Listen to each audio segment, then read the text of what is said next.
Hello, everyone, and welcome to the Wrestling Experience. My name is Earl Cole. It's good to be with you tonight as we celebrate Summer Slam weekend. And of course, we're getting ready for All in London. We're going to talk about AEW Dynamite.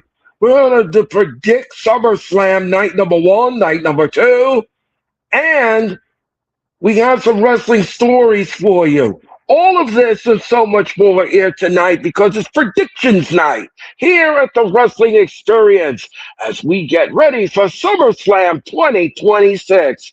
Welcome to the experience. Welcome to welcome to the Wrestling Experience.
All right, folks, welcome back to the Wrestling Experience. Don't forget, everyone, to body slam the like button. You must body slam the like button tonight and have some fun because we're about to have some fun in here. And I'm also going to give you some analytics. I'm going to give you my thoughts on SummerSlam. I'm going to give you my thoughts on night number one, night number two. And of course, I'm going to talk about the poll as well that I conducted not only on X, but I also did it on my community tab. I want you all out there to give me your feedback as to what you think about this SummerSlam 2026. And of course, don't forget to vote on my community tab. It's very important that you do.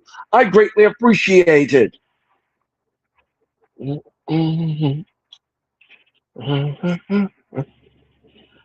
Jeffrey, what's going on? How's it going tonight, Jeffrey? Everybody in the chat, make sure your body slam that like button.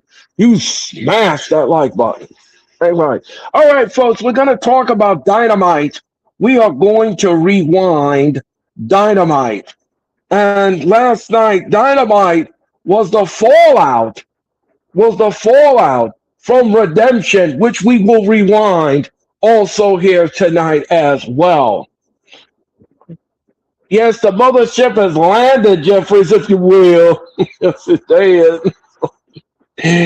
All right, folks. So before we get to Dynamite and we talk about Dynamite, we're going to talk about Redemption. And I'm going to tell you something, folks. Redemption was absolutely solid. It was a solid wrestling show. It was a good show. It was a decent show. And I had fun doing it. Well, no, I didn't broadcast it, but I did watch it. And we're going to talk about Redemption. We're going to talk about it.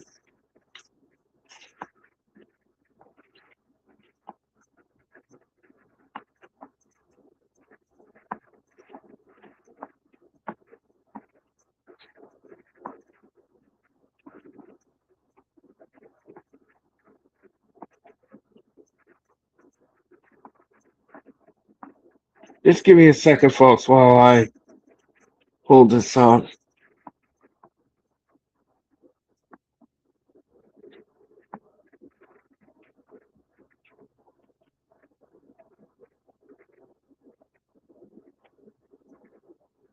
All right.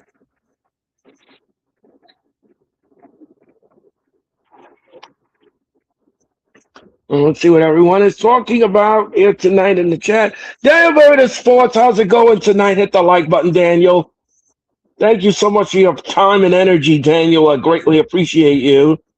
Redemption was a great show. Yeah, it was, Jeffrey. Redemption was great. I had fun watching it. I hope you all enjoyed the show. And let's just talk about it. Let's just dive right into it, shall we? All right. So let's talk about this first match. Tekla versus Willow Nightingale for the AEW Women's title. The match was fine. The match was great. I had a good time watching it. Now, folks, I'm going to just tell you something before we continue here. Three of the matches on Redemption had crowd reaction. The rest of the show, I don't know what happened to the crowd, but the crowd went silent. It went dead.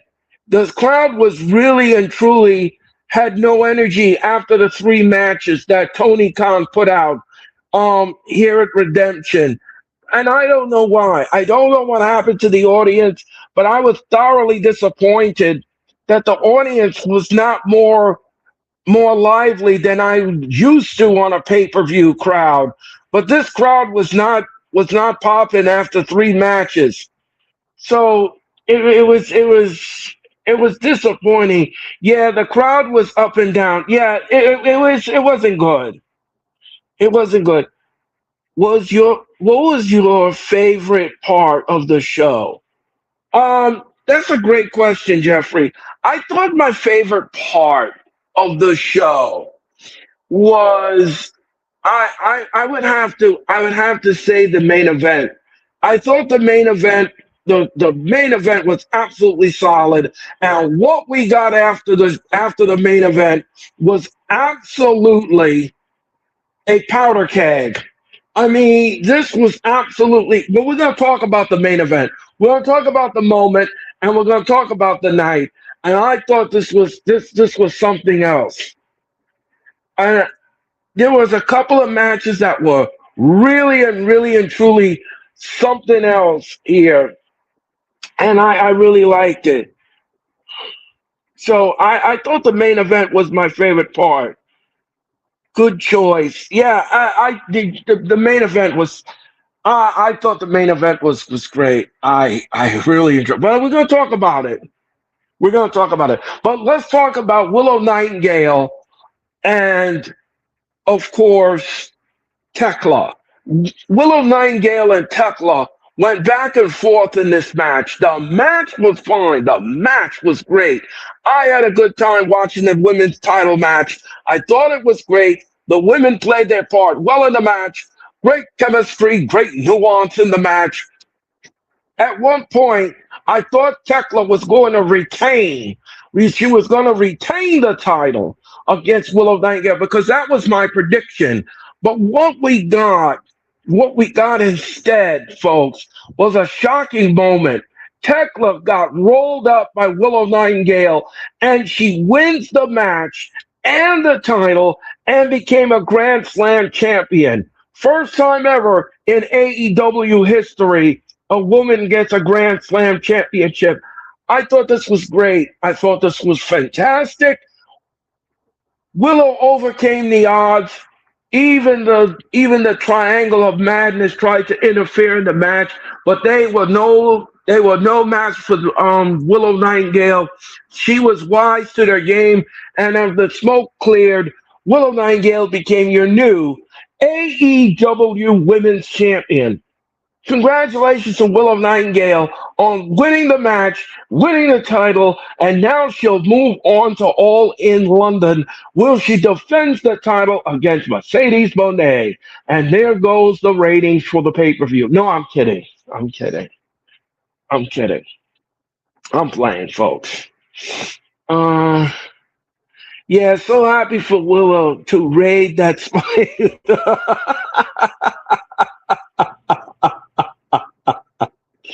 Jeffrey, you're funny. Tommy girl, what's up? How's it going tonight? Wait a minute. Earl, is Collision on tonight? It's me, Tom. I was checking. Yeah, Tommy, yeah, Collision is on tonight on TNT. That is at 8 o'clock.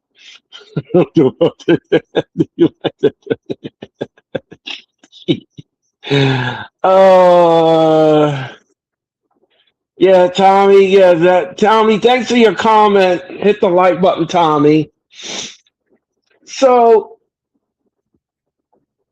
Willow Nightingale and Tekla went to war. We have a new champion. On an entertainment level, I'll give the match a 3.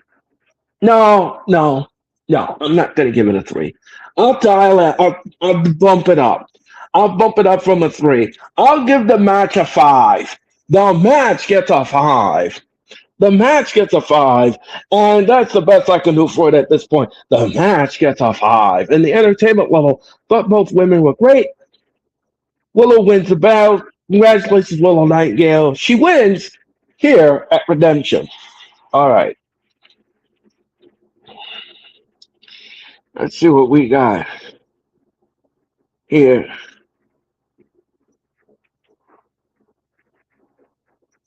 Hikaru Shida took on Maya World for the TBS Championship. Again, another shocking moment. I had thought that Hikaru Shida was going to retain the title here at Redemption, but that is not what we got. That is not what we got. We got another shocking moment.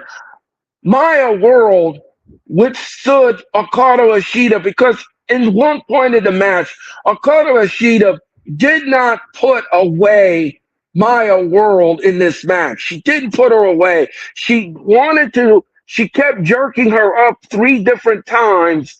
And I said, you know what? I have a feeling this is going to come and bite her back. And it did. She did not pin Maya World when she needed to. And when the smoke was cleared, Maya World became your new AEW TBS Championship. And again, this was a shocking win. This was a shocking win. Even Maya World was shocked. I was shocked when she won the belt. It was absolutely 100% shock value. And she won it on her birthday, nonetheless. So she became the TBS champion, and that was a great birthday present from Maya World. She won the belt over Hikaru Shida at the Bell Center, and it was great. This was a great moment. This was a redemption moment, and this is why this pay-per-view is called Redemption, folks. Maya World wins at Redemption the TBS Championship. Congratulations to Maya World. And on an entertainment level, I'll give the match a 5 too. The match gets a 5. The match gets a 5. All right. Let's go to the ring. I know her brother was smiling down. I know he was. I know her brother was smiling down. If you don't know what Jeffrey is talking about, Maya World tragically lost her brother in a car wreck, in an accident, and she wrestled with a heavy heart. And I'm going to tell you something. Maya World deserves this moment. She really and truly deserves this moment. And it was fitting that she wins the belt. Her brother must have been looking down in heaven and really and truly applauding Maya World for winning that TBS championship at Redemption.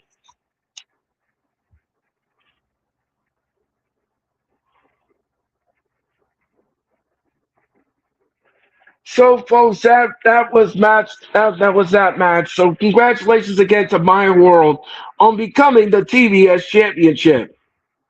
Christian Cage and Adam Copeland versus Pac and Claudio Castagnoli for the AEW tag team titles.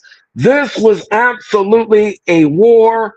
This was going back and forth, but in the end, Adam Copeland and Christian Cage retained. But what we got out of it, folks, was something magical and something exciting because the Young Bucks, after the match was over, came into the ring and Tony Khan made it official at All in London. We are going to have this match. I'm so giddy over this match. I have chills throughout my entire body. I am so excited for this match. It is going to be Young Bucks taking on Adam Copeland and Christian Cage for the AEW Tag Team titles. And this is going to happen at all in London. And I'm going to tell you something, folks. I cannot wait for this match. I am salivating on this match. This match is going to be a barn burner. This match is going to be hard hitting. The pendulum could swing either way. And I'm going to tell you something, folks. I can't wait. I cannot wait. This is going to be great. So, congratulations to Adam Copeland and Christian Cage for retaining the tag team titles over Pac and Claudio Castagnoli. And the match, like I said, was physical. Match was hard hitting. And on an entertainment level, I'm going to give the match a 7. The match gets a 7, and it was great. I enjoyed it. I love some tag team wrestling. It was great. It was absolutely great. I hope the Young Bucks don't win the belts back. Well, Jeffrey, the match could swing either way. The match could swing either way. And that's the way wrestling goes sometimes. I mean, if Adam Copeland and Christian Cage lose to the Bucks, I'm not going to be mad at it. I'm not going to be mad at it. You know why, folks? Because this is going to be a competitive match. This is going to be a banger. Both men, all 4 of these men are going to bring it, and they're not going to blink. One of them will. One of them will. I don't know how to predict this match, but like I said, this match could swing either way. The pendulum could swing either way, and we're going to find out which way of the pendulum it's going to go. The Bucks are being broke was hilarious. Yes, it was. Yes, it was. Jeffrey said it will be entertaining. Yes, it will. It's going to be very entertaining, and I can't wait for it. I'm excited. Okay. Mark Davis versus Andrade El Idolo for the national title. And again, another shocking moment. Andrade El Idolo wins over Mark Davis, and this was absolutely great. I love Andrade El Idolo. I think he can wrestle, he can go, he can have that pound and ground, and this was great. This was absolutely great. And I loved it. I loved it. I thought this was a great match. Andrade El Idolo is your new national title. He wins over Mark Davis, and this is great. This is some great stuff. Yeah, Andrade got a question. How do you know? Well, how do I know? The match was great. The match was fine. The match was all right, if you will. The match was fine, if you will. Both men are hard hitting. Mark Davis is tough. He's like a $2 steak. The man is tough. And he could pound and ground you in that ring. And he doesn't mind mixing it up with you. And Andrade found out the hard way. And again, like I said, both men really were jockeying for position in this match. They really and truly wanted to neutralize one another, but in the end, Andrade wins this match handily, and he wins over Mark Davis. So congratulations to Andrade El Idolo and winning this match. Okay. Chris Jericho took on Tommaso Ciampa in a no disqualification, no holds barred. It was no holds barred in this match. And I'm going to tell you something, folks. This was the pain maker.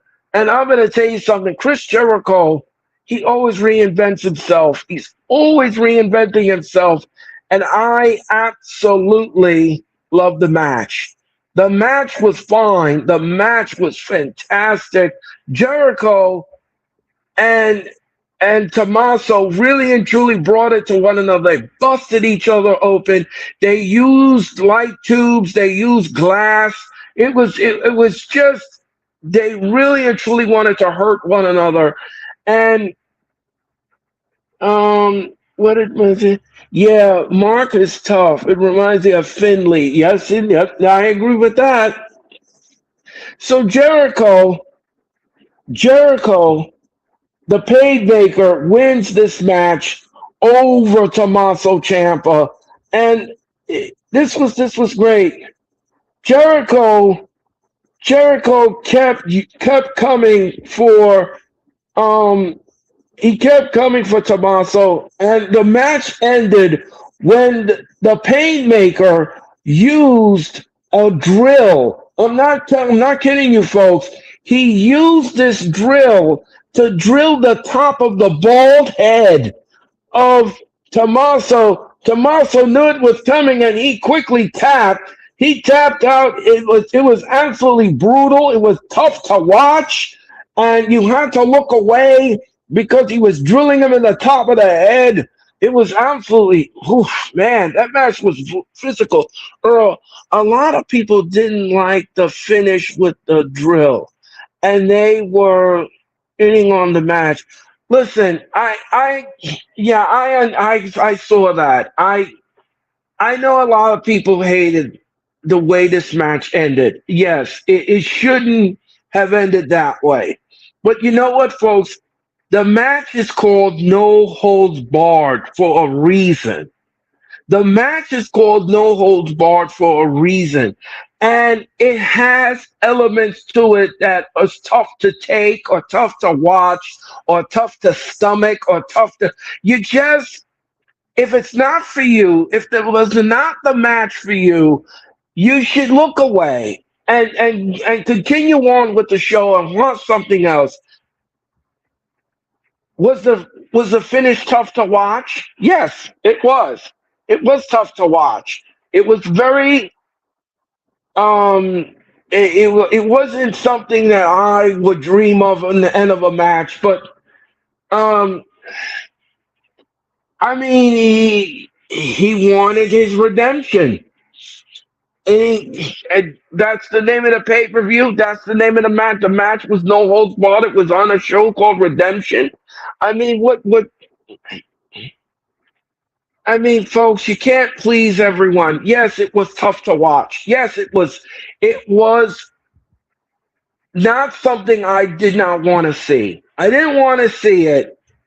I thought that he was not going to do that, but I thought he was just going to use the cord of the drill and then choke him with it and then make him tap out. But that is not what we got. Jericho wanted to really drive home a message, no pun intended, and he showed Tommaso Ciampa who the Painmaker was. Chris Jericho is literally called the Painmaker, of course. It's going to be hard to watch. Yes, that's what I mean. I just said that, Jeffrey. It's the match was called No Holds Barred, folks. He is known as the Painmaker. He does extreme things. You're going to see a extreme match. This is not for the faint at heart. He's going to use glass. He's going to use spikes. There's a lot of things that he's going to use. And unfortunately, folks, unfortunately, that is what his character is. He's an extreme character. He has no heart for painful toleration and anything else. So you have to get used to that. So unfortunately, I had no problem. I mean, like I said, the match was tough to watch at the end. The rest of the match was fine. I had no problem with what they were using. The ending was a little tough to watch and stomach, but at the same token, at the same flip side, he's called the Painmaker, and he's not called the Painmaker for a reason. This is not a Disney match, folks. This is not a Disney match where he's going to be gentle with Tommaso. That's not what the match is designed for. So This is an extreme moniker of Jericho. That's what I just said. He is an extreme amigna. I don't know if I said that right, but and it's just it is what it is, folks. It is what it is. This is Jericho, folks. Sorry, I'm sorry to disappoint you, but this is Jericho. So as far as the entertainment level goes in this match, folks, I'm gonna give this match a 7. The match gets a 7, and that's the best I can do for it at this point. The match gets a 7, and I know it was controversial. I know it was tough to watch, but it was called No Holds Barred, and the character that Tommaso signed up to wrestle was the Painmaker.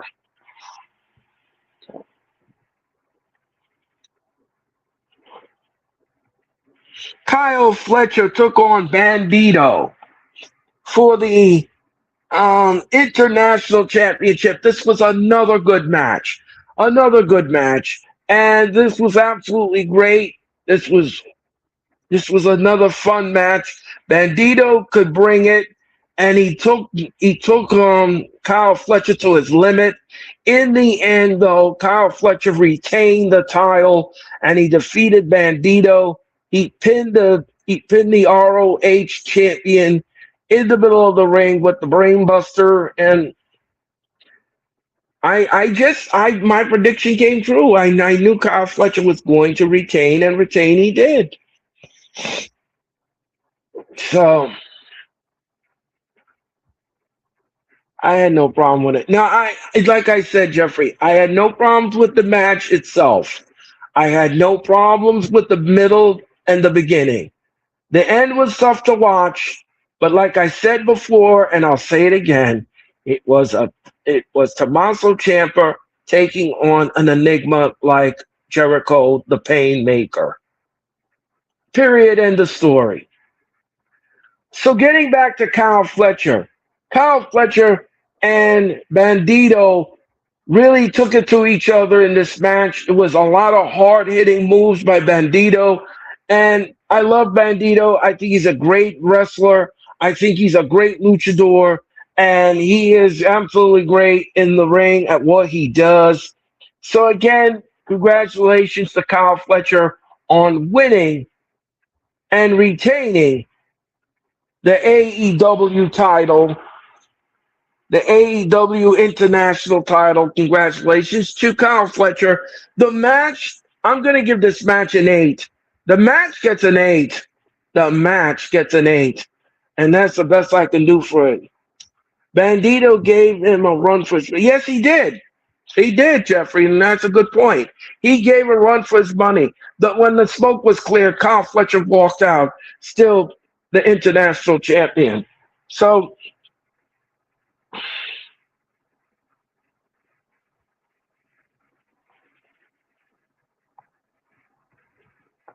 all right. All right, folks. So, all right. So, this was for the number one contender international ladder match. This was Jack Perry, Beast Mortis, Commander, Mike Bailey, and Nick Wayne versus El Colon. And this was a great ladder match. Another fun match. Another fun match. No Don Callis on commentary. I gave it a 10, if you will. So getting back to the ladder match, folks, getting back to the ladder match. All these men were in the ladder match, and this was a fun ladder match. This was a hard hitting ladder match. A lot of moves off the ladder, and these men really and truly wanted to become the number one contender for the title. And in the end, when the smoke was cleared, Mike Bailey won the match. He won the right to take on Kyle Fletcher. So next week on Dynamite, folks, from Mexico City, Mexico, We are going to have Kyle Fletcher taking on Speedball Mike Bailey for that title. And I'm going to tell you something, folks. This match is going to be great. Match is going to be fun to watch. I can't wait to watch Dynamite next week from Arena Mexico. It's going to be great. And this is going to be another good match. Um, I missed the ladder match. Oh, Jeffrey, it was good. It was good. The match was fine. The match was great. Speedball Mike Bailey really and truly wanted to win that title. He wanted to win that contract, and it was great. It felt like the Money in the Bank situation going on. A lot of moves in the match. A lot of flips and kicks and great athleticism in the match. I mean, this was great. This is great. This was absolutely great. I enjoyed it. I had fun watching it, and it was enjoyable. And on an entertainment level, I'm going to give the match a 7. The match gets a 7, and that's the best I knew it in the entertainment level. The match gets a 7. It was great. This match was fantastic. All right.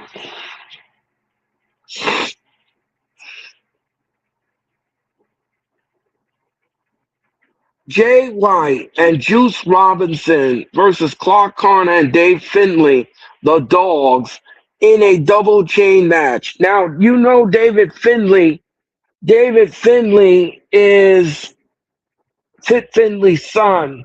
And you know Fit Finlay. Fit Finlay is tough. Fit Finlay is really, really, really tough.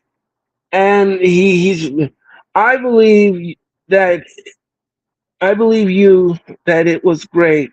Yeah, it was a great match. It was a great match, great stuff. So Fit Finley and Connors, Finley and Connors were attached to Jay White and Juice Robinson in this chain tag team match. And boy, I'll tell you something, folks. This chain match was absolutely brutal. At one point, it got a little clunky when Connors was trying to choke Juice Robinson with the chain, and Robinson, he didn't sell it right, and he didn't choke him right with the chain. So Juice Robinson had to direct him how to put the chain on around his neck at one point. That was a little clunky moment there.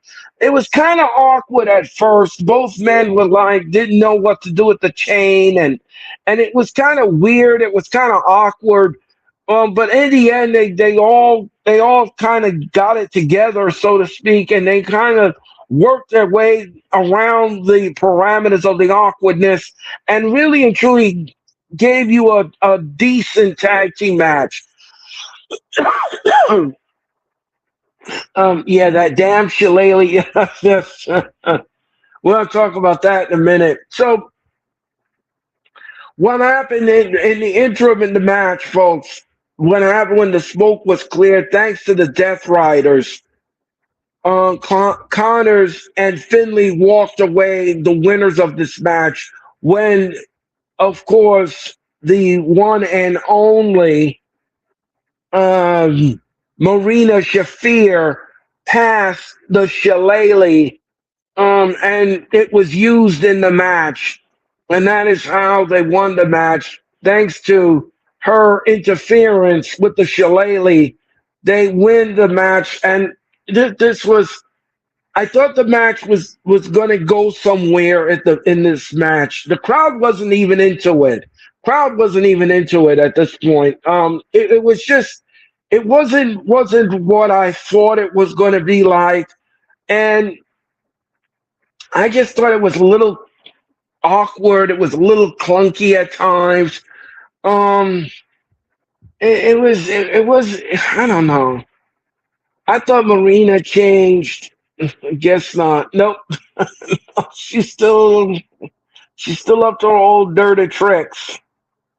Um, so like I said, the match was fine, but it was it was a little disjointed. It was a little awkward. It was a little clunky. So based on all of what I'm just saying here, folks, I'm gonna give the match a 5. That's the best I can do for it. Match gets a 5. And it was a lot of shenanigans at the end. It shouldn't have been, but it was. And I have to bring it down to the 5 level. So, but all in all, congratulations to Clark Connors and Fit Finley on winning the tag team chain match. All right, folks, here's something that was really good. Here's something that was good. John Moxley and Will Ospreay taking on the Bucks. This was another good match. This was another tag team match. I knew it was going to be good, and it lived up to what I said. This match was fine. The match was fine for what it was. What is it? The match was slow. How you have a slow chain match? Yeah, that's I agree. Like I said, the match was off. It was a very slow, awkward, very uncoordinated match. And that's what I saw. Now, if you all saw it differently, okay, fine. Okay. But I saw it differently. Um, Moxley and Ospreay took on the Bucks. The match was fine. The match was great. I thought this was a good tag team match. It was a fun tag team match. Ospreay, this was Ospreay's I guess you want to call it final do with the Death Riders, because what happened in the main event, we're going to talk about that in a moment. It was this was good. The Bucks, however, came up short against Ospreay and, of course, Moxley in the end. But this again was a tag team match. And this wasn't the end for Ospreay and Moxley. We're going to talk about that later on. But in the end, the match was great.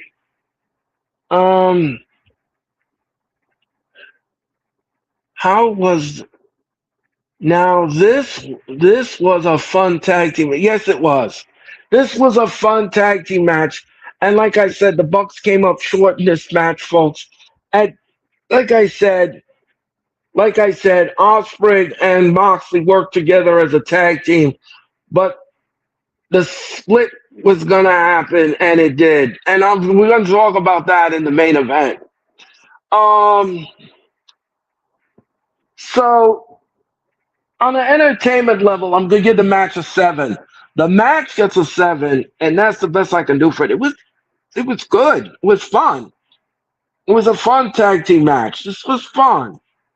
Not for the Bucks, but it was fun for Moxley and everyone else. Um, this was the last time Will partnered with Mox. Yes, it did. Like I said, we're going to talk about it. We will talk about that. And the conglomeration versus Lethal Twist. This again, the conglomeration wins the tag, retains the titles against Lethal Twist, and this was great. Okay.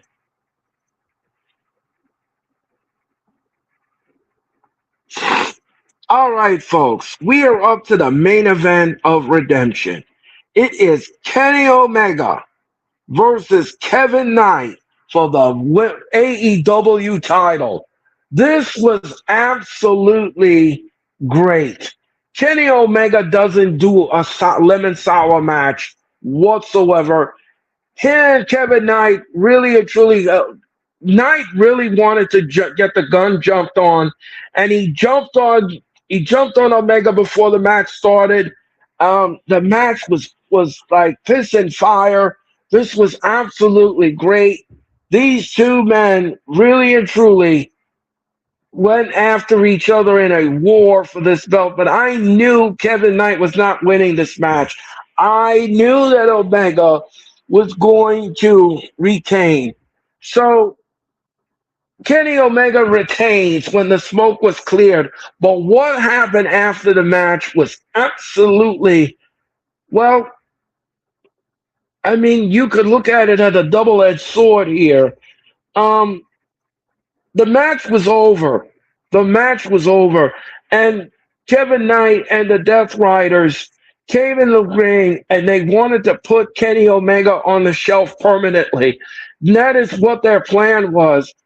But that is not what Will Ospreay wanted. So Ospreay slips in the ring.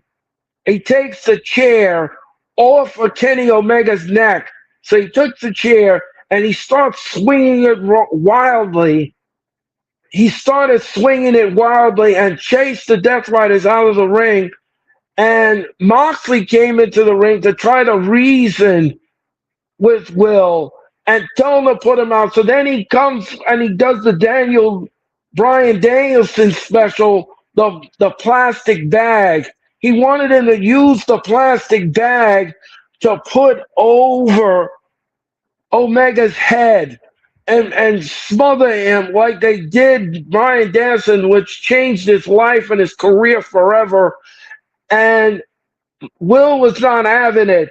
He tore the bag up. He nails Moxley. But what happened afterwards is Kenny Omega came to his senses and he saw Will with the plastic bag and he gave him a one-winged angel and left him laying in the ring.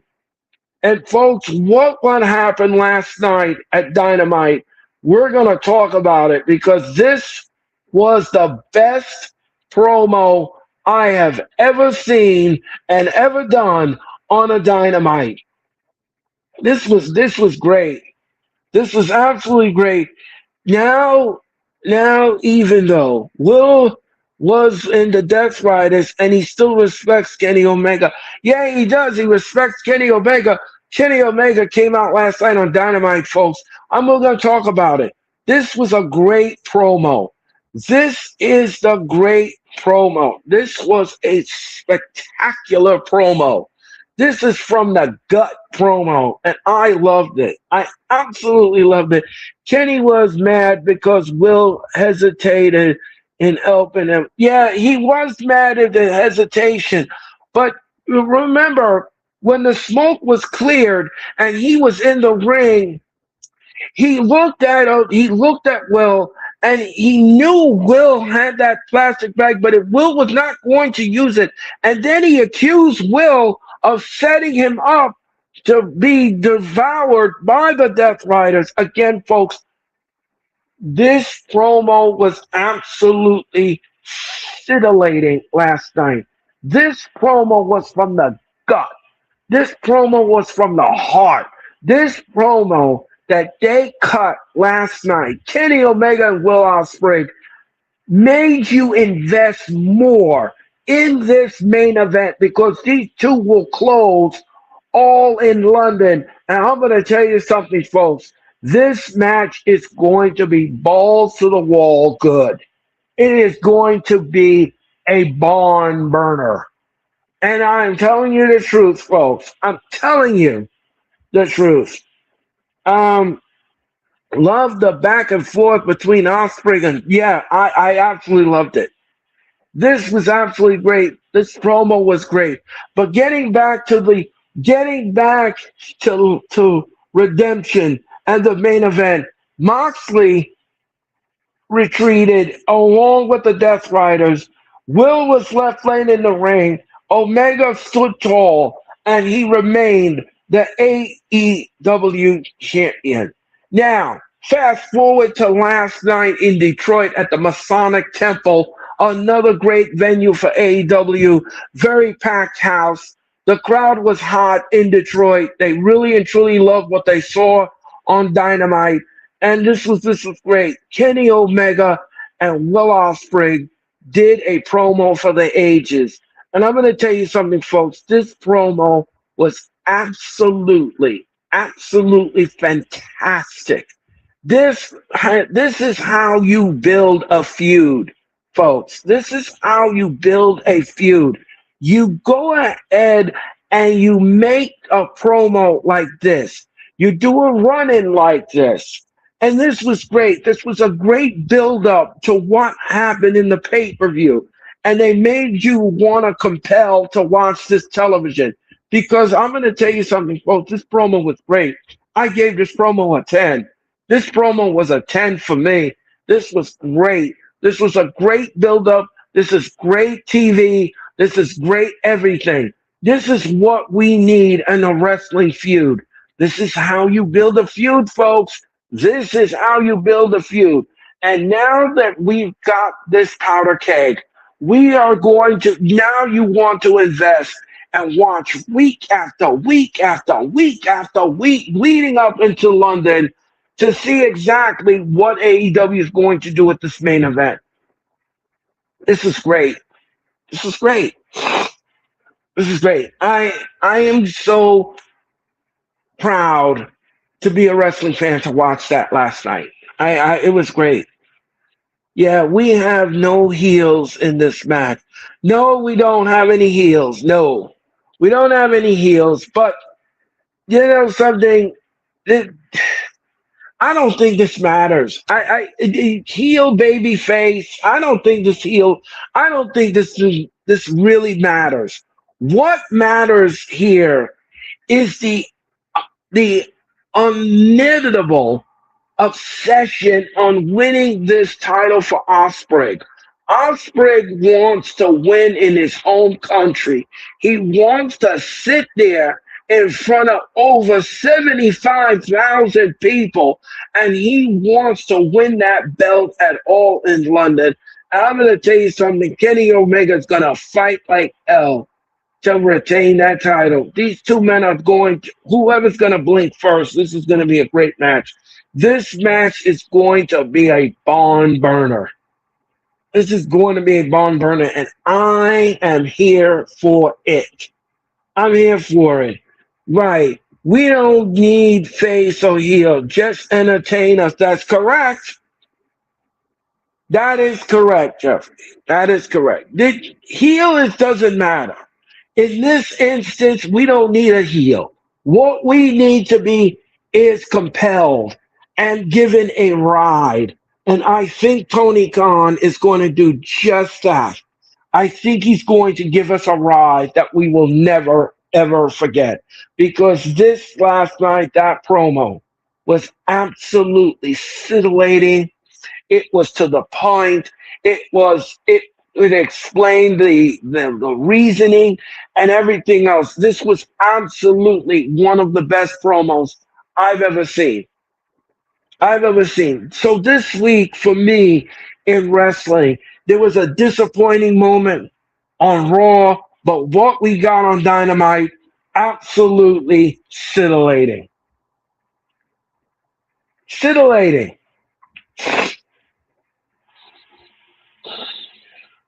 All right, folks. That was Redemption. That was Redemption, folks. That was Redemption. And like I said before, and I'll say it again, the match, the entire card, I'm going to give the card a B. The show gets a solid B for me. This was a B show, and it was absolutely great. Tony Khan hit the nail on the head, and this was great. I wish the crowd was more into it, and I wish they had more energy. But this was absolutely great. This was a great show, nonetheless. This was a great show. So Redemption gets a B for me.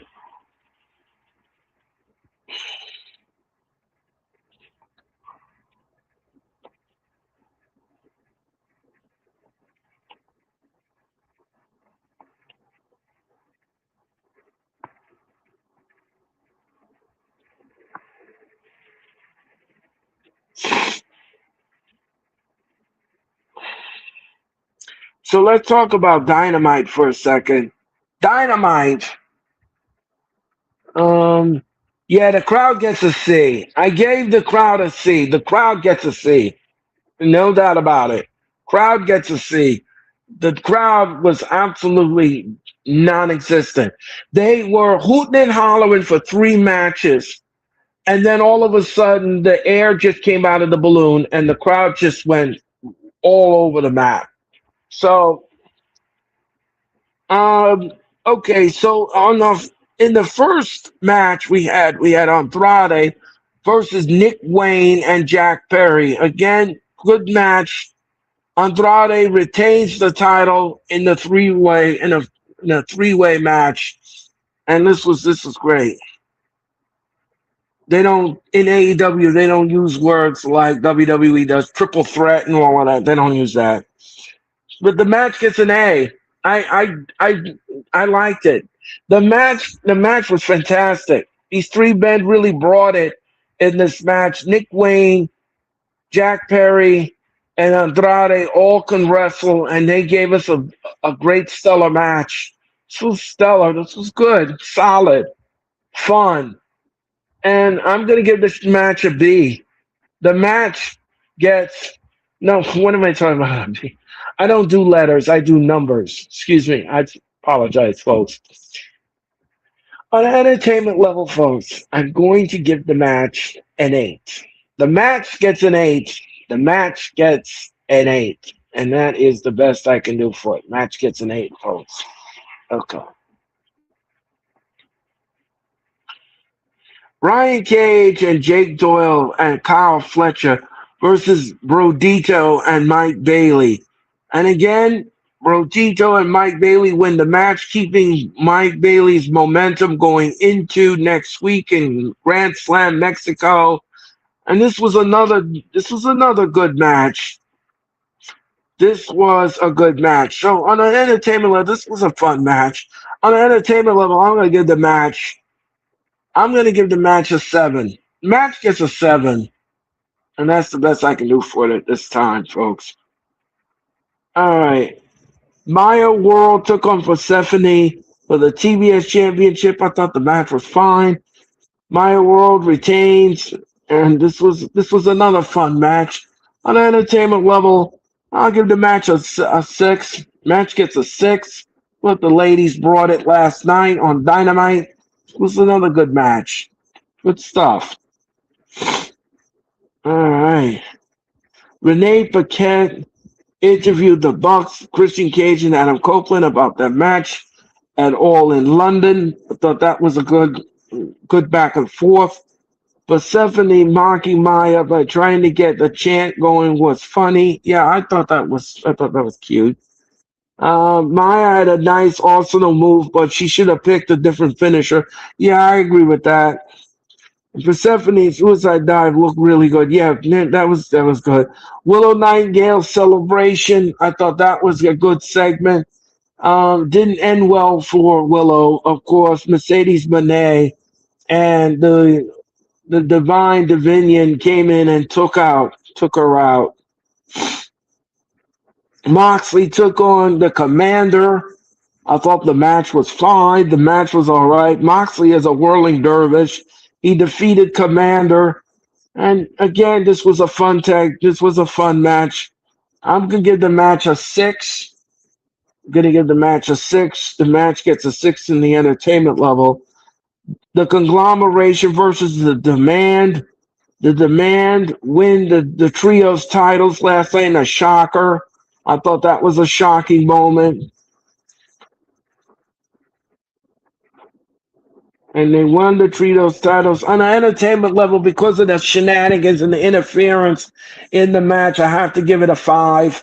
The match gets a 5, and we have new trios champions.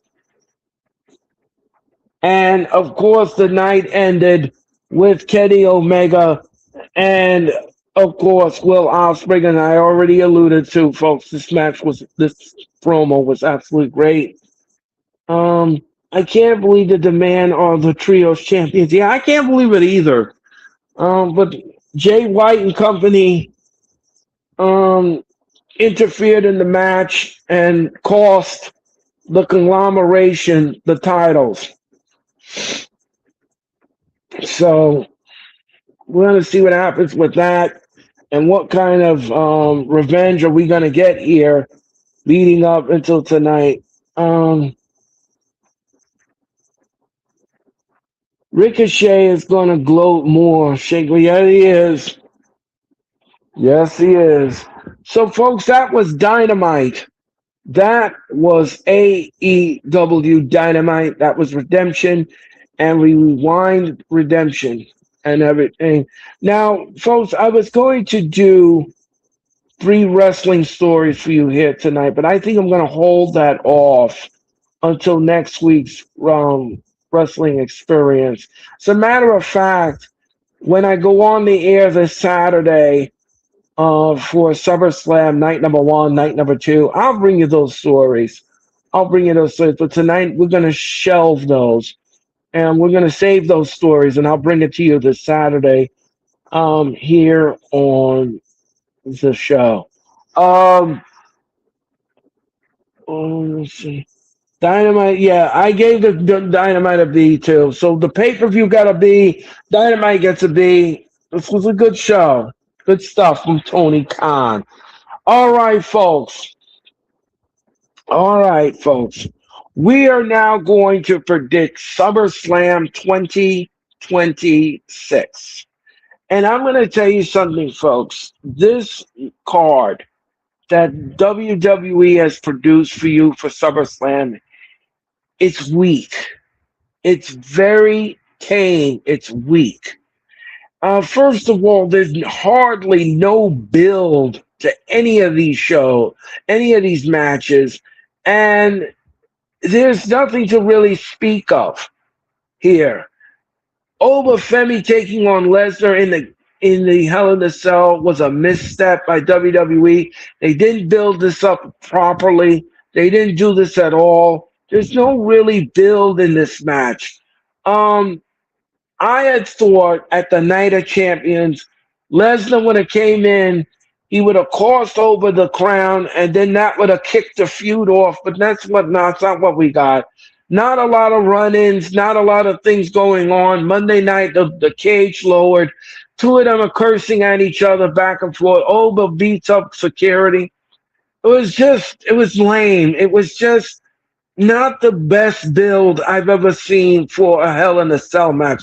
I have seen some Hell in the Cells, and I have seen some great builds out of it. But this has not been the greatest build.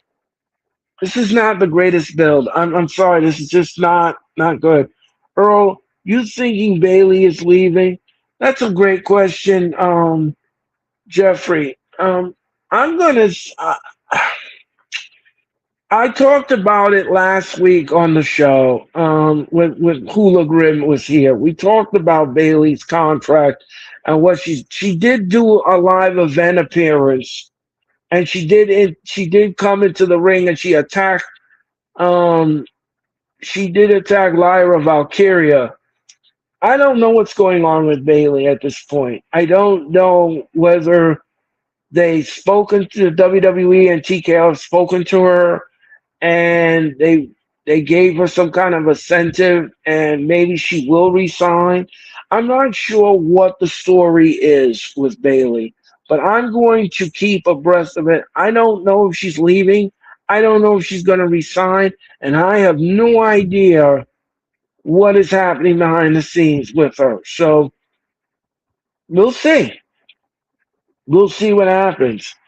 Mm, I agree, Earl. Yeah, I mean, we have to wait and see. This Bailey's contract and what she's doing with WWE is a wait and see attitude. If you see her back on TV and they have her in a prominent storyline and they have something for her, okay, yeah, then she resign. But if you don't see her within 2 weeks or 3 weeks, like Sheamus has said goodbye to WWE, then it's over. Bailey will no longer be on WWE TV. So we have to wait and see what happens with Bailey. Um, all right, folks.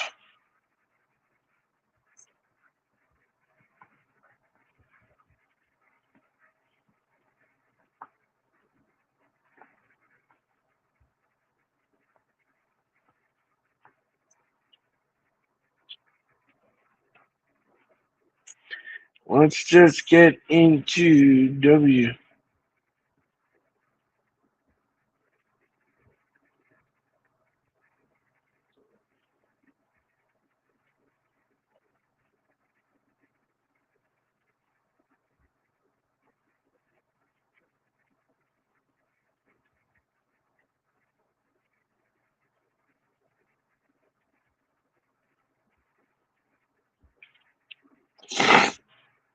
Give me 1 second, folks, while I look this up.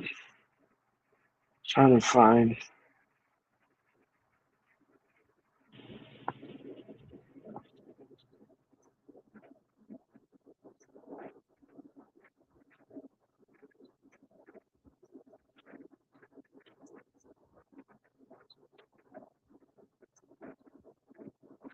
All right, folks. All right, so let's just talk about SummerSlam. Honestly, she's done everything in WWE. Yeah, she has. Yes, she has. I agree with your assessment. Yeah, I agree. All right, folks, let's talk about SummerSlam. And like I said, the card is very weak. There's not a lot of build to this SummerSlam. You know, folks, when you have nights like this, first of all, SummerSlam has been plagued with a lot of things. First of all, poor build, not a lot of emphasis on the matches. Um, Recycled same storyline over and over again, week after week on SmackDown and Raw. Just very poor everything, booking wise, building wise. Everything has been poor, piss poor for this SummerSlam. And like I said, I on my community tab, I asked you all which night you all are looking forward to, Saturday night or Sunday night. And I also said it on Twitter as well. Overwhelmingly, you all said SummerSlam, that you like night number one. You know something, folks. It is what it is. WWE is it's just absolutely all over the place. Um, and sparked with injuries. Yeah, I mean there's injuries too. I mean, so this SummerSlam is really not really, the build is just not there, folks, and the matches are just eh.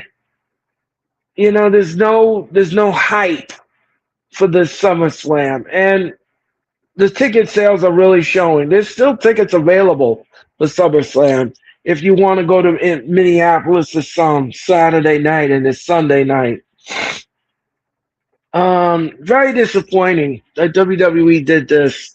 And they just dropped the ball when it came to certain storylines and everything else. So I'm gonna give you again. I'm gonna give you the matches that you're gonna see. Okay, so here's night number one.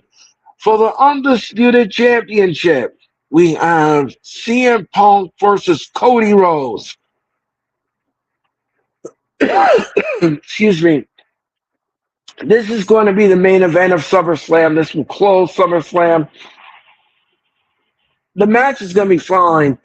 But again, like I said, I don't like that Cody Rhodes again, over and over and over and over and over and over again is giving these title matches. Why is Cody Rhodes keep getting title matches when there's so many other WWE superstars back there that are worthy of championship material?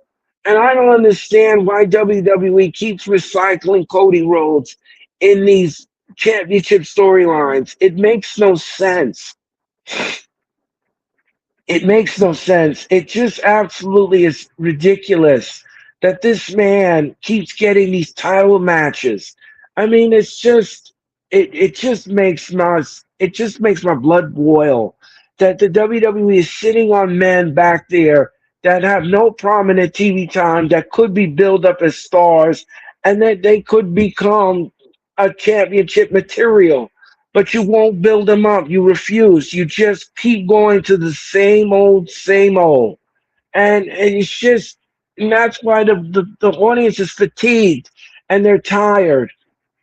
And this is just absolutely not a good fit for WWE to be doing this. Um and what Jeffrey said, even Damien says of the same he's tired of the same people in the same spot. Yeah, well, that is true. I mean, it's boring. Every week you turn on WWE TV, Cody Rhodes is getting a title match. Why? Why? Why is this happening? Why is this happening? It's boring. It's have no flavor. It's got no substance to it.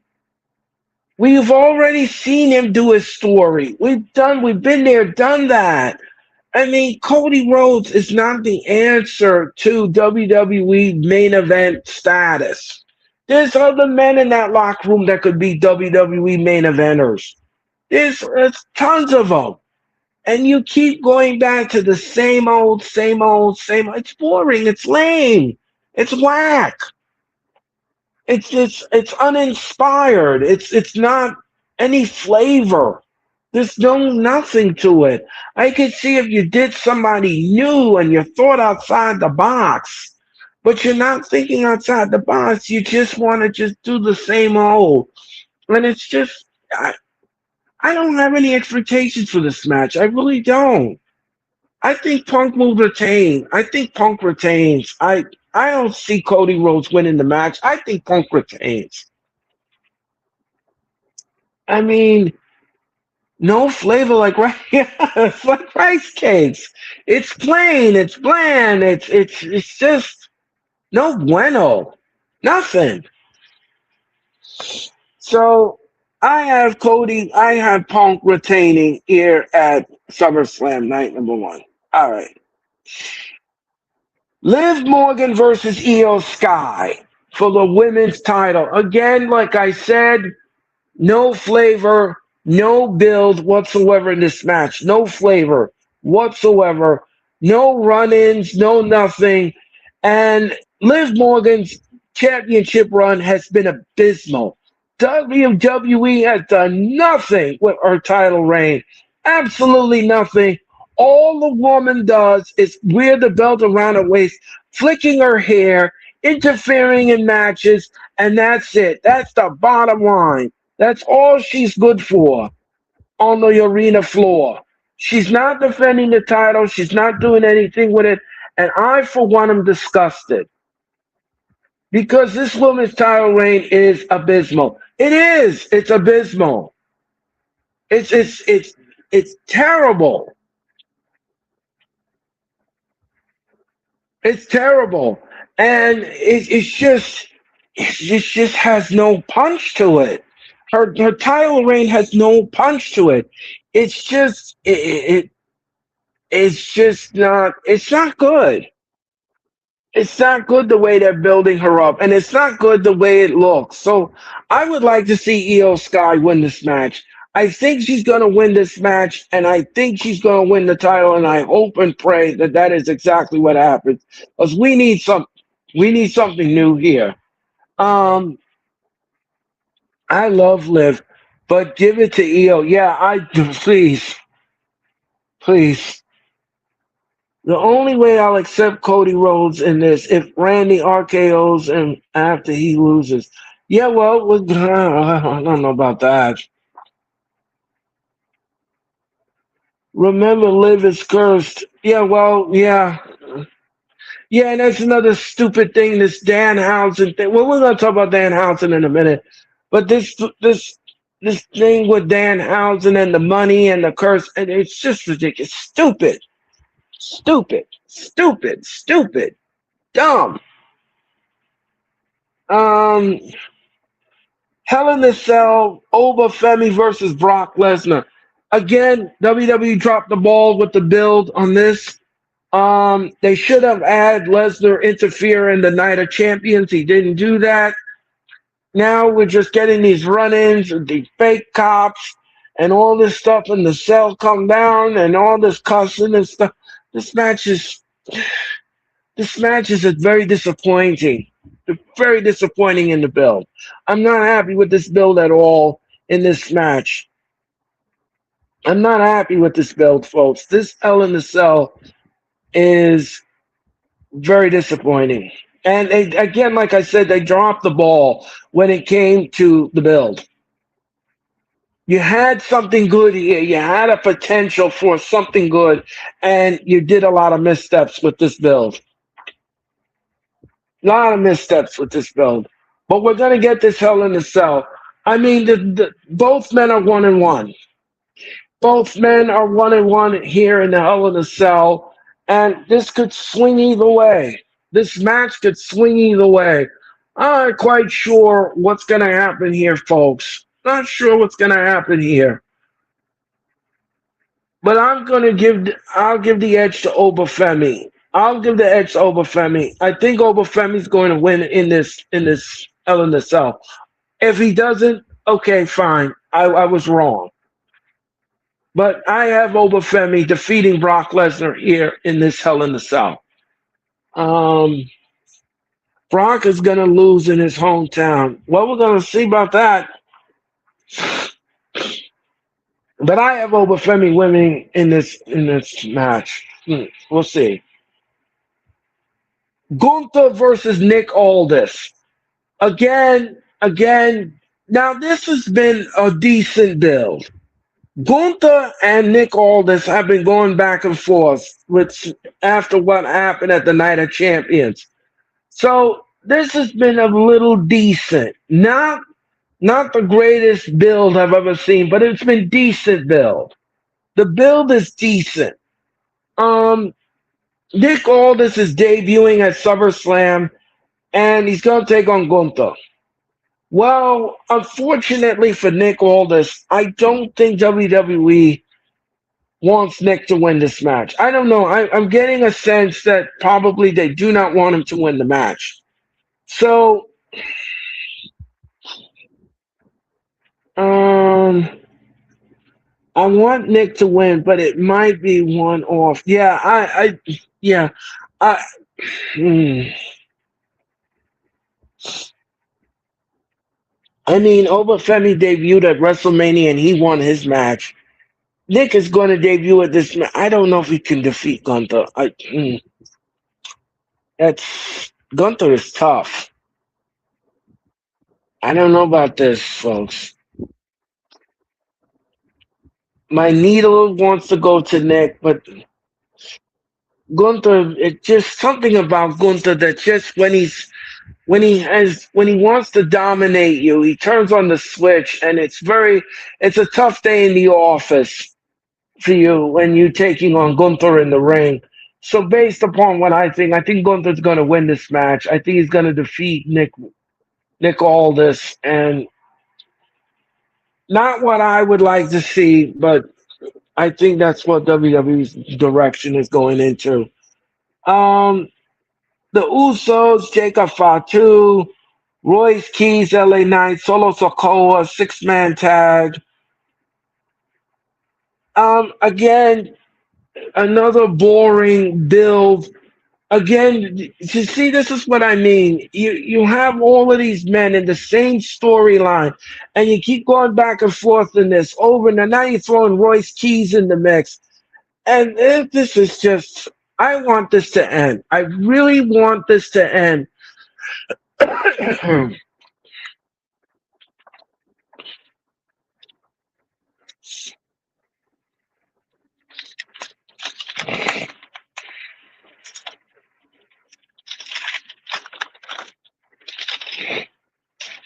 Pardon me, folks. So, King, how's it going tonight? Hit the like button, King. Thank you so much, King, for your comment. Jeffrey says Nick might give us a decent showing from his former TNA and NWA Day champion. Well, we're going to see. We're going to see about that. We're going to see about that for sure. So I have Gunther defeating Nick Aldis here at SummerSlam. Okay. As far as Jacob Fatu goes and Royce Keys, and the storyline, the build is not. I'm just over this whole storyline. I really am over it, and I think the Usos and Jacob Fatu are going to win this match. They're going to win this tag team match. They're going to win. And Fatal Influence versus the Bellas and Paige in a 6-woman tag team match. This is going to be the heel turn for the Bellas. They're going to turn on Paige for costing them the tag team titles. They're going to turn on Paige after the match. I see Fatal Influence winning the match, and then they turn on Paige. So that's what's going to happen here. So Fatal Influence is going to win the match. The Bellas turn heel. They do dirty on Paige, and they leave her laying in the ring. Yeah, I have Fatal Influence winning. Yeah, I do too. So, folks, that is night number one. That was night number one. And just to let you all know, folks, WWE has officially and ESPN has officially announced that they are doing away with the free on ESPN. Now, this was absolutely stupid. You ask people to pay for an app. Okay, you get ESPN Unlimited app. Why do you need to take the pay-per-view and put it on free television on ESPN? It made absolutely no sense. The practice was, whoever thought of that idea was dumb. You ask people to pay for the ESPN app, and then all of a sudden you put the first hour on ESPN for free. You're not making any money. You're not making any money. The contract says ESPN Unlimited. It's supposed to be on the app, not on free ESPN TV, cable TV.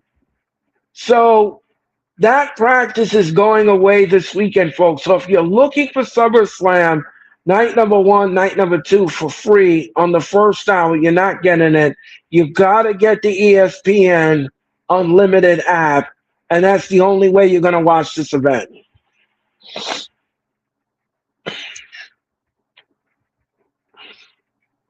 Jeffrey says that's crazy. Yeah, it is crazy.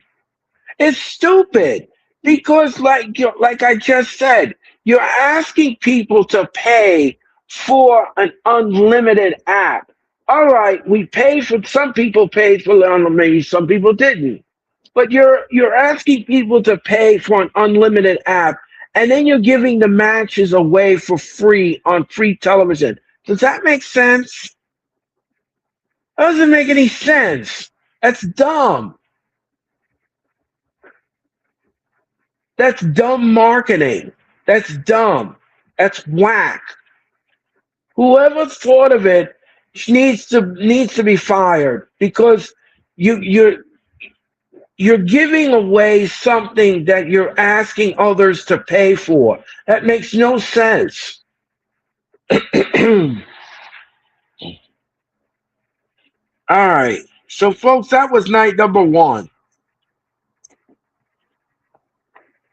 Jeffrey said, I'm glad I got next. Yeah, well, you live internationally, so you can you can watch SummerSlam internationally on Netflix if you have it.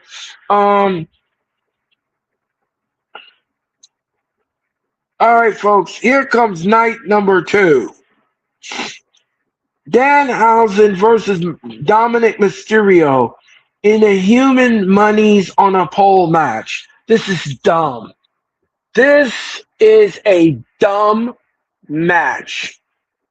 This is dumb. So we're going to have fake money. Listen to me carefully, folks. This match is dumb. We're going to have fake money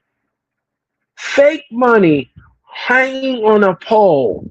And whoever gets it gets the money. I mean, this is dumb. This is a dumb booking decision by WWE. Why are you booking this match? Why is this match happening? Why is this match happening? And why is WWE keep shoving Danhausen down everyone's throat? See, this is the problem that I'm going to have. And I'm going to tell you this, folks. I'm going to say this. The way they're pushing Danhausen reminds me of when they used to do Roman Reigns. If you remember when Roman Reigns first came out, Vince McMahon used to push Roman down everyone's throat and wanted to push him up in that title picture quickly. Well, it backfired on them. And this is what happened. This is what I fear is going to happen with Danhausen. You keep pushing this man down everyone's throat. Yes, he's entertaining. Yes, he's it's something to watch. But you can't keep putting him on every pay-per-view you have. It's not necessary. It's not necessary. I want to hear your thoughts on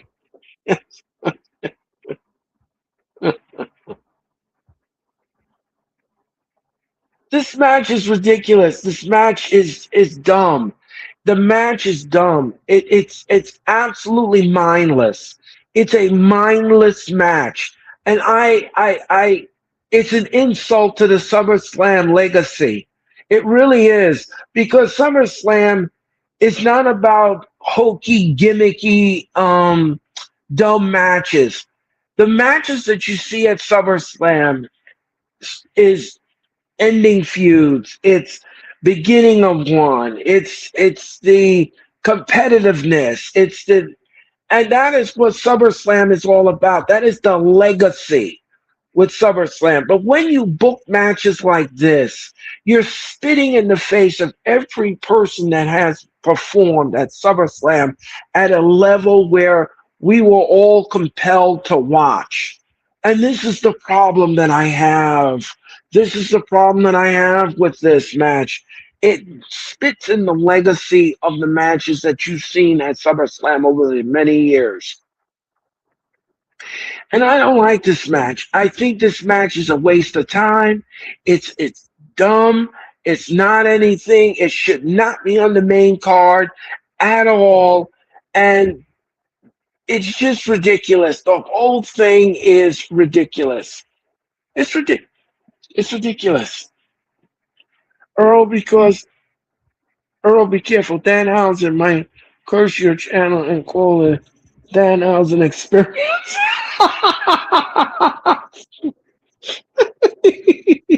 If you will.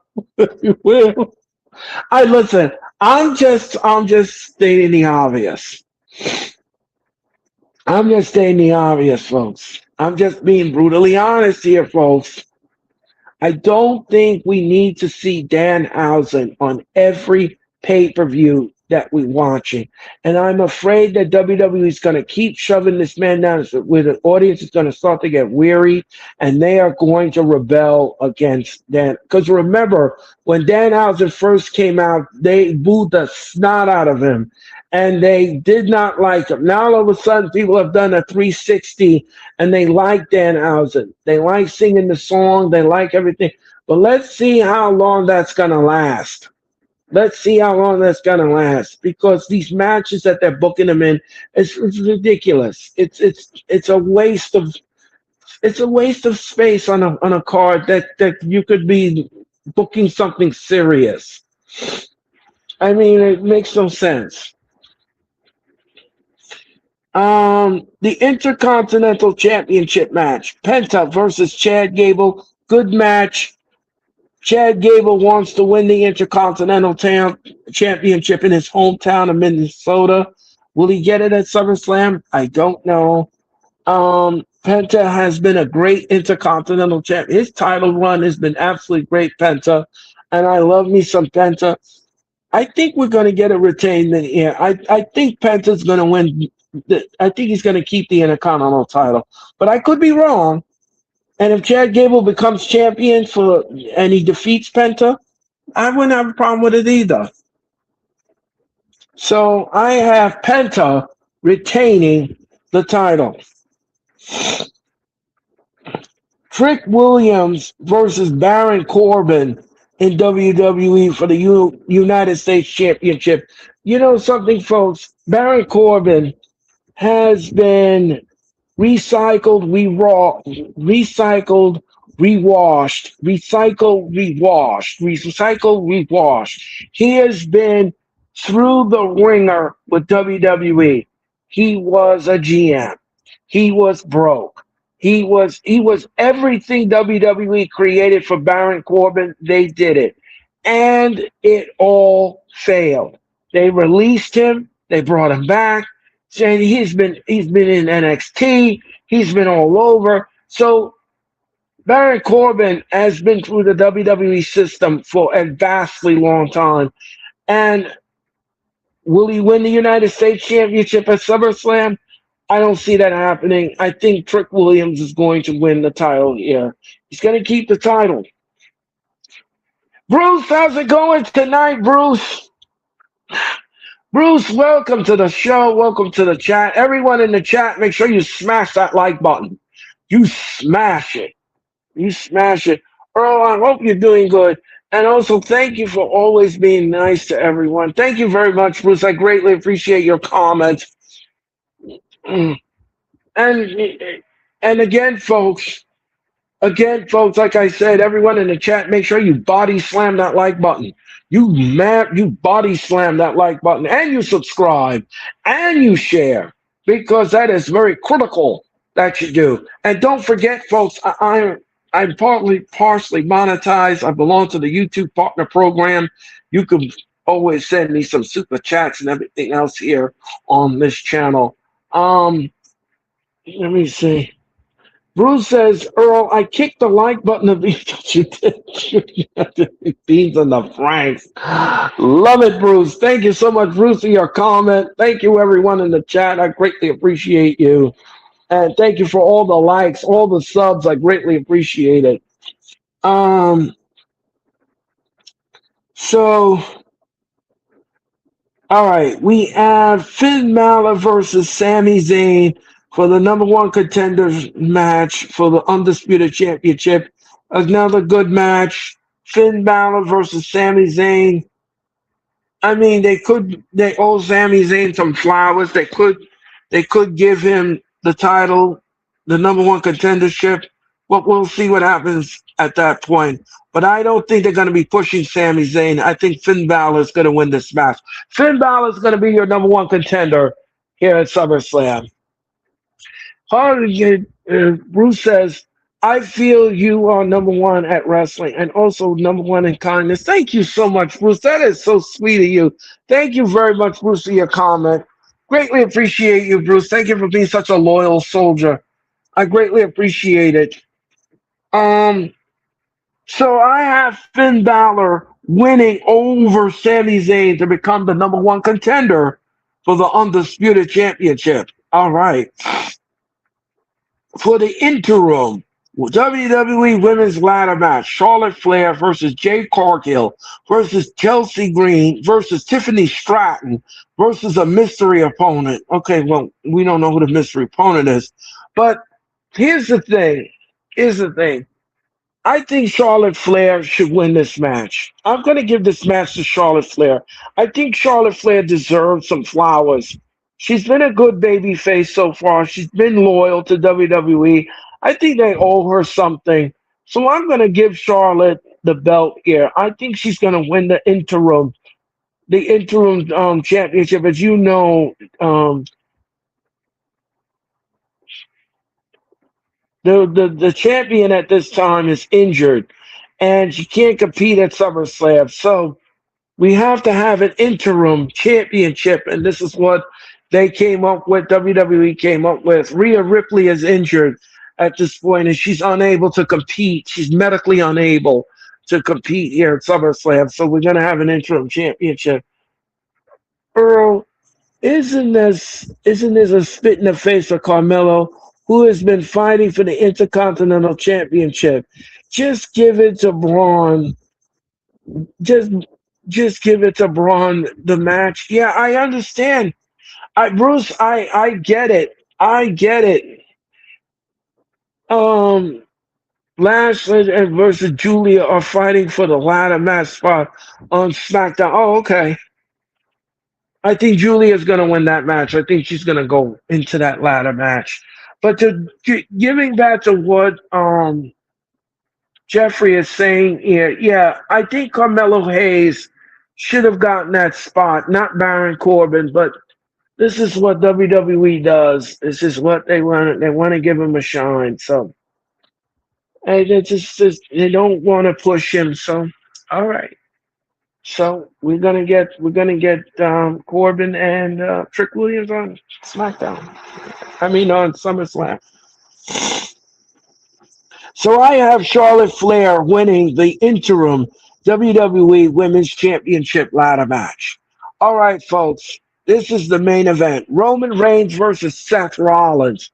This match can go either way. The pendulum could swing either way. These two men.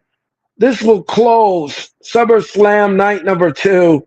And I'm going to tell you something, folks. I Let me see. I think Lash gets in and Nia gets jealous. That could happen. I could see that. So we have an interim match, folks. Charlotte Flair, as I said, will win this match, and she'll become the new interim women's champion at this point. As far as the main event goes, Roman Reigns versus Roman Reigns versus Seth Rollins in night number two, and this will close SummerSlam. The match could swing either way, folks. The match could go back and forth here, but who do I have winning this match? I mean, I think Rollins is going to give Roman a run for his money. I mean, I could see Rollins win this match over Roman. I could. Could we get some shenanigans in the match? We could. We could. Again, the Vision could stick their nose in this match. Bronson Reed could return and screw Rollins out of the match. We could get it. So, based upon what I'm thinking here, I think I'm on the same wavelength as WWE. I think Roman retains. Roman retains.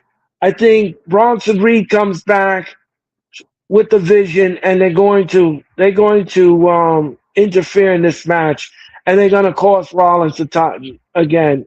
Again, this is what WWE is going to do. They're going to recycle this feud because now they're going to bring back Bronson Reed, and they're going to have him go after the Vision.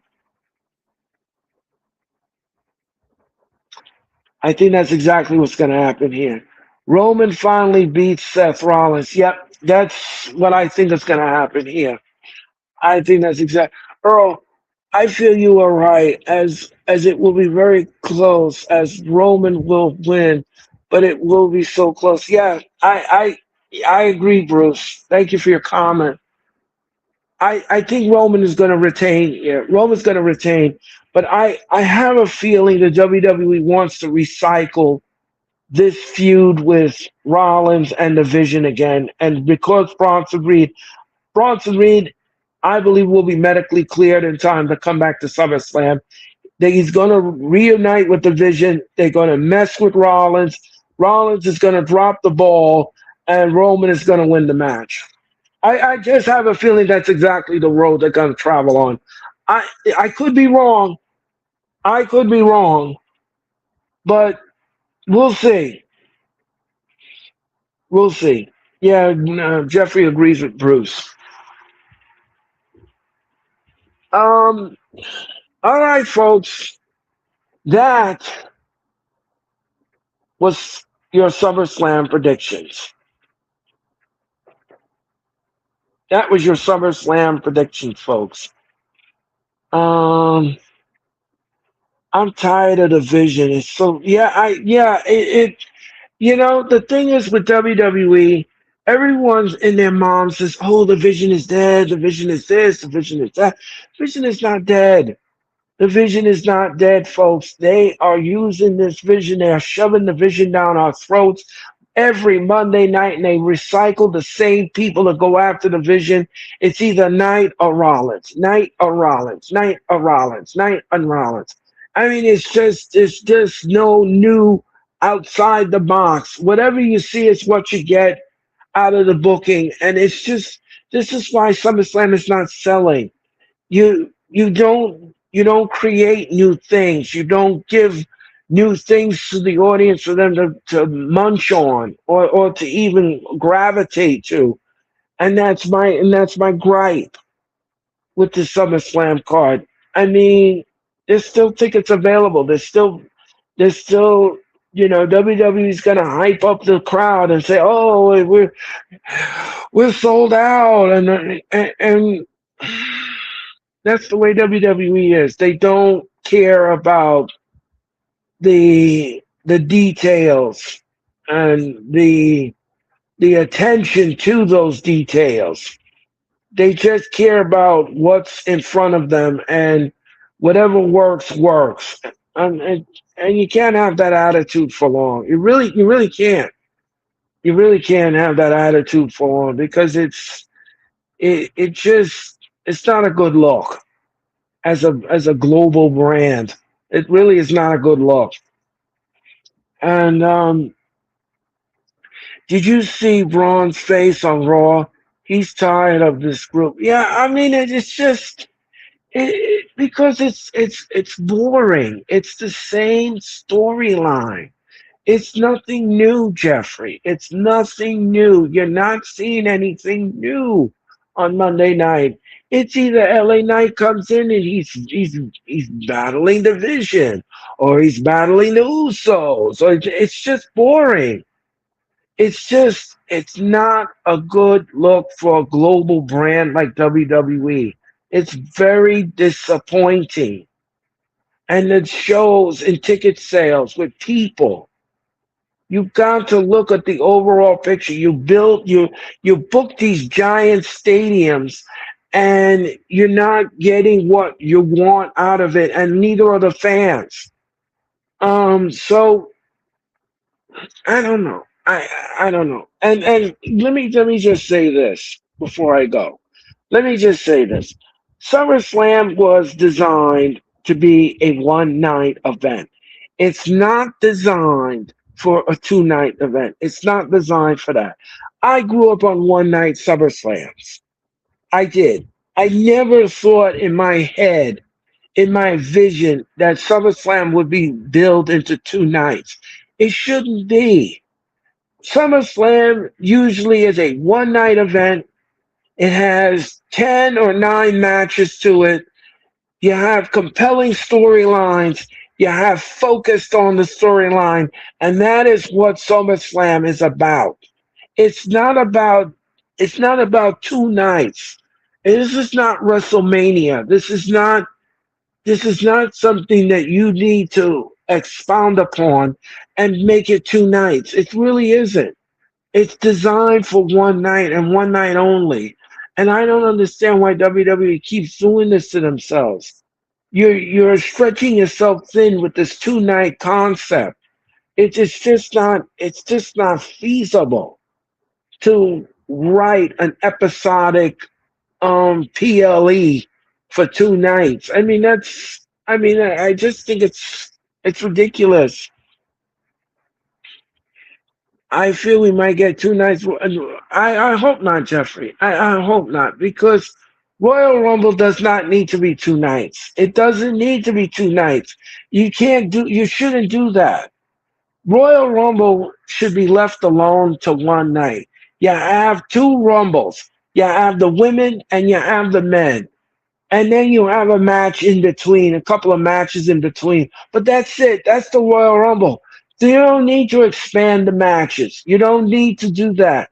You don't need to make Royal Rumble two nights. That's not necessary. Nobody's going. I'm telling you this right now. If WWE makes an announcement where they're going to expand Royal Rumble, I mean, it's going to be too much. It's too much. I mean, you're asking the audience to sit there and spend more money on two nights, spend more money on two nights on WrestleMania, spend more money on two nights on SummerSlam. I mean, that's too much.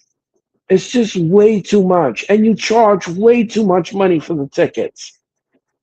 So it's just, I don't think it's con. I don't think some. I think SummerSlam should go back to one night. I really think it should go back to one night, and I strongly urge WWE to do that. I really think it should. They should just put that back to one night. It belongs on one night. It belongs on one day.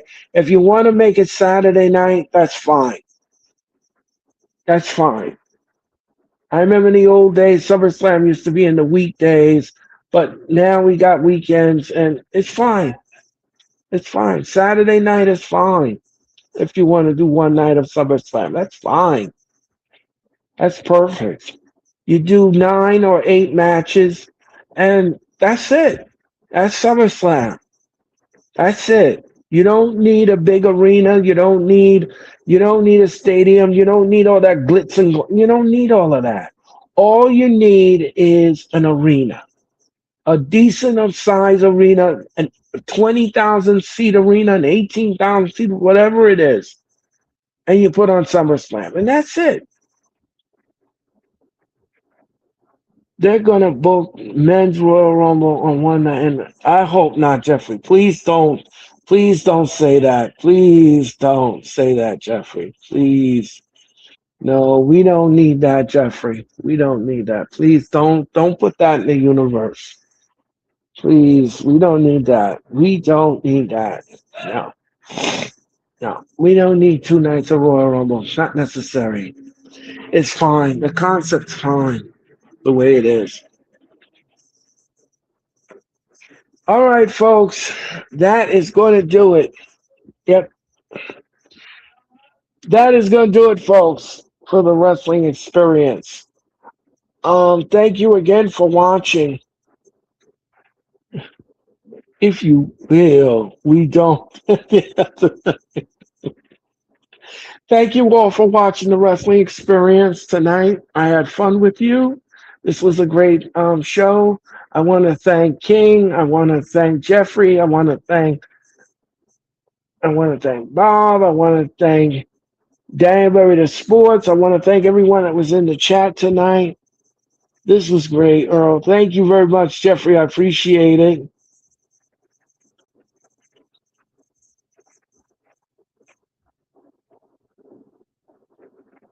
I want to thank, not Bob. Sorry.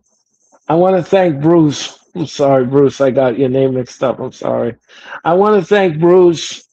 I want to thank Jeffrey. I want to thank Danbury the Sports. I want to thank King. I want to thank everyone that was in the chat tonight for tuning into tonight's wrestling experience. I greatly appreciate it.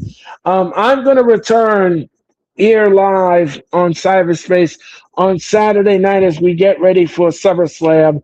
I'm going to be on the air at 5:50 for SummerSlam. I'll be on the air at 5:50 for night number 1. We hope that you'll tune in and watch the show. It's going to be a barn burner, to say none the least. Until then, everyone, thank you for watching the wrestling experience. SummerSlam is going to be exciting. Well, we're going to see about that, King. We're going to see about that. But thank you all for watching the wrestling experience. I'm Earl Cole.